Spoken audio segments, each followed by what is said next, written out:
Hello everyone, आज चाहिँ हामी भक्तपुरको भाटपाटुनी आएको छौँ र हामी चाहिँ सबैजना परिवार आज चाहिँ हामी सँगै आएको छौँ किनभने आज चाहिँ हाम्रो बाजे पनि हाम्रो साथमा फर्स्ट टाइम भाटपाटुनी घुम्नु हुँदैछ।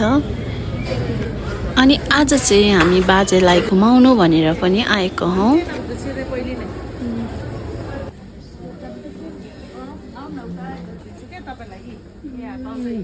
यो सबै ओट्सहरु तपाईलाई खाने जस्तो सबै त्यो कसरी दुम्मा गरे हेर्नु जम्मै त्यस्तै अब यहाँ सबै राखेको हुन्छ। कोसेली लानुपर्छ, कोसेली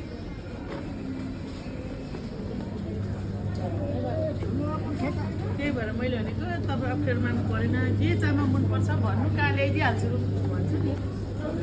3 अगस्तको रहेछ।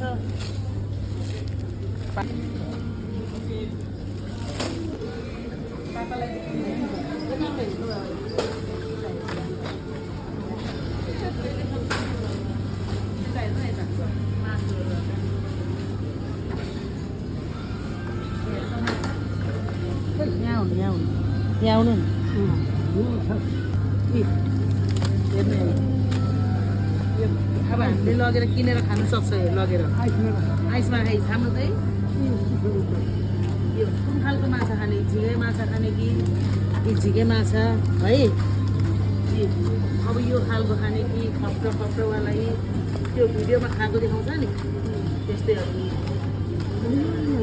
छाला चाहिँ निकालेर राखेको माछा त्यस्तो साग मैसिमो कसिमो झाडा पर्नु पाइन्छ। बल्नुभयो बाबा? बल्नु भएको छ छैन?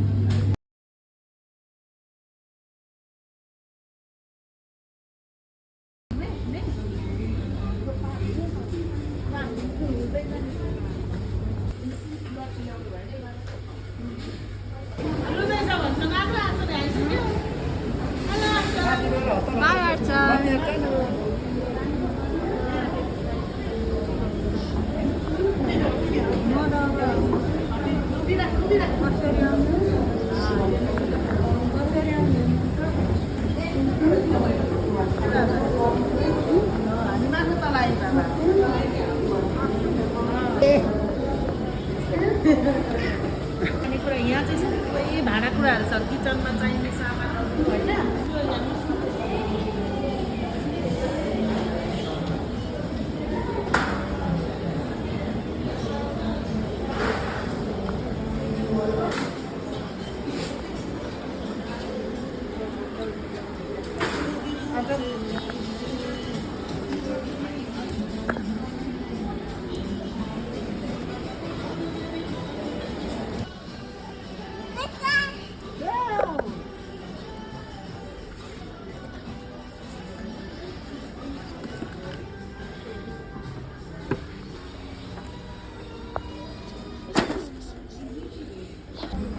मैले नै किन्नु एउटा खानु एउटा सजिलो हुन्छ। यो अझै सजिलो छ त नि, हेर्नु त कुन दिन्छ भए पनि होस् न, त्यो लैजाऊँ न।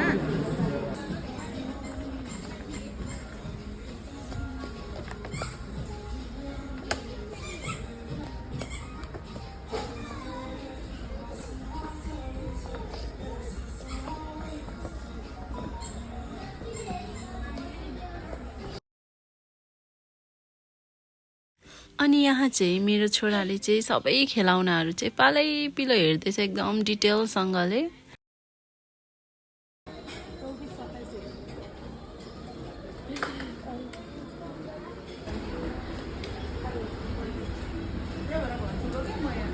सबै थरी पाइन्छ। अनि जे खानु मन लाग्यो भने पनि तपाईँले भन्नु भने मलाई सक्छु, पाइन्छ सबै भन्छु नि। त्यही भएर यो हुन्छ नि बाबा, बिक्री हुन्छ नि, मान्छे कति आउँछ। शनिबारको दिन झन् धेरै मान्छेहरू आउँछ शनिबारको दिन। होस् न अहिले छाड्नु भनेको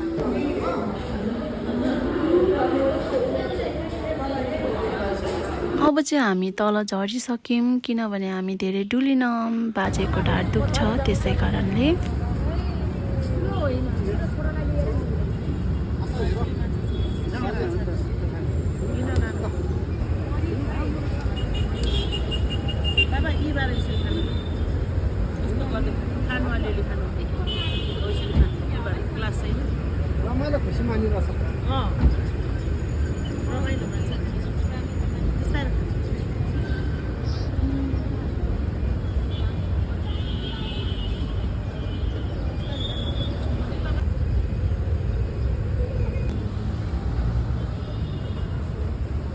आजले फेरि चाहिँ ब्रेक हो अनि हामी अहिलेसम्म चाहिँ पार्कमा बस्यौँ र त्यसपछि चाहिँ अब हामी घर जाँदैछौँ। हामी आज धेरै डुलेनौँ किनभने हाम्रो बाजेको चाहिँ ढाड अलिक धेरै दुख्छ, त्यसै कारणले ल्याउनु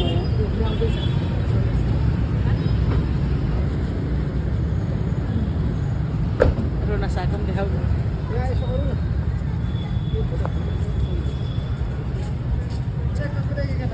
मेरो यो मिनी भ्लग सबैजनाले हेरिदिनु भएकोमा धेरै धेरै धन्यवाद र सी यू अगेन।